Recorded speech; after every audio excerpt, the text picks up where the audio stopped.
The hangar floor of Orion Station Delta 5 hummed with the buzz of plasma welders and the clang of magnetic lifts.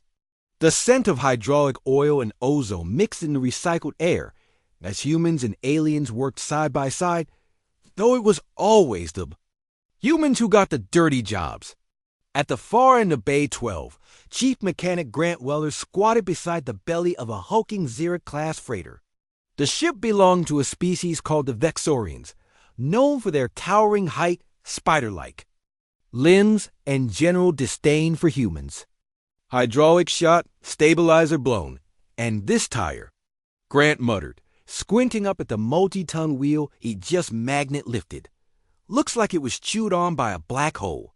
He jammed the replacement giant all-terrain grav tire beneath the CHAS SIS and activated the lift brace. The old tire let out a groan as it disengaged, and then something unexpected happened. A click echoed beneath the ship. Then, a wet skitter. Grant froze. That sound didn't belong on any ship schematic. "Oh, hey, Lem!"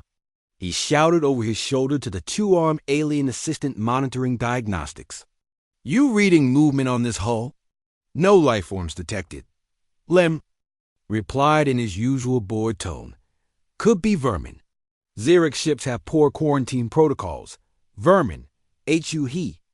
Grant reached for his flashlight, then ducked further beneath the ship, sliding on a creeper board. That's when he saw it. A pair of eyes reflected the light, not mechanical red, but organic silver.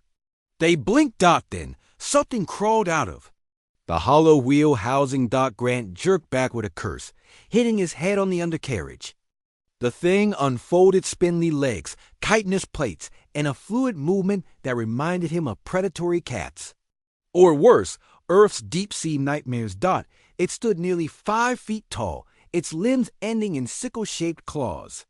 Its body shimmered with a bioluminescent pattern, pulsing faster the longer it was exposed to light.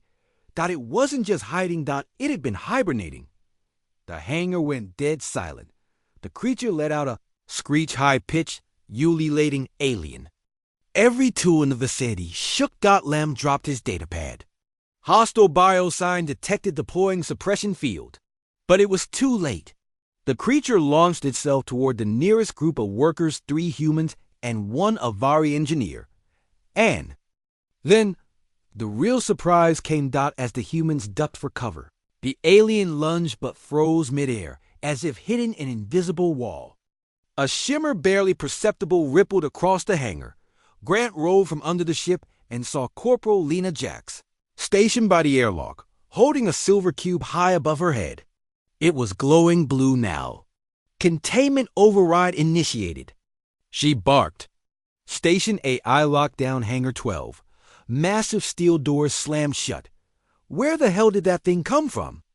Lena shouted. Grant stood, wiping oil off his face. "Out of the damn tire. It crawled out like it owned the place." "It did more than that," muttered Lem, scanning the display. "That's no ordinary stowaway. That's a phase leaper." The hangar went cold. Phase leapers were whispered about across fringe systems. Bioengineered apex predators from an ancient war. Genetically tuned the phase between dimensions, appearing inside enemy bases without tripping sensors. They were extinct. Or so everyone thought. Lena cursed. "That ship is from the Vexorian waste, isn't it?" Grant nodded slowly. Lem spoke again, his voice tight. "If one of these creatures hitched a ride, then it means the Vexorians found a dormant nest. And instead of reporting it, they're smuggling them for research. Or worse. Weaponization. Why didn't it attack me?" Grant asked quietly. Everyone turned. "You were under the ship, near the tire," Lem replied slowly. "Maybe it mistook you for part of the structure. Or maybe it was still waking up." The phase leaper let out another screech and charged again, slamming against the containment field. Sparks flew. Cracks began to form in the magnetic wall emitters. "It's going to break through," Lena hissed. "We need backup." "No. Time," Grant said, suddenly stepping forward. "I've got an idea." "But you won't like it." Before anyone could stop him, he ran toward the tool chest, pulling out a plasma torch, a coolant tank, and something that looked suspiciously like a tire inflator rigged to explode. "What the hell are you doing?" Lena demanded. "Something stupid and very human." Grant sprinted toward the shimmering wall. The creature saw him and paused, not in fear, in recognition. He threw the coolant tank just as the creature pounced. The tank burst in a cloud of liquid nitrogen, temporarily freezing the leaper midair. "No!" Grant roared, diving forward and jamming the inflator into its side, plasma torch in hand. "Back to hell, spider freak!" He activated both devices. A burst of superheated plasma tore through the creature's exoskeleton. It let out a wail that rattled bones, then imploded in a blinding flash of violet light. Silence returned to the hangar. The containment field died with a spark. The only thing left was a black scorch mark and the hissing of steam. Lena exhaled. "You just took out a phase leaper with garage tools."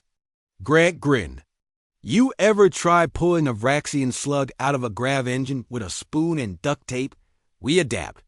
Lem tilted his head. "Humans are ... increasingly dangerous." "Welcome to the Death Worlder Club," Lena said, shaking her head. Just then, the Vexorian pilot, oblivious to the chaos, stepped out of the ship and asked, "Is the tire fixed?"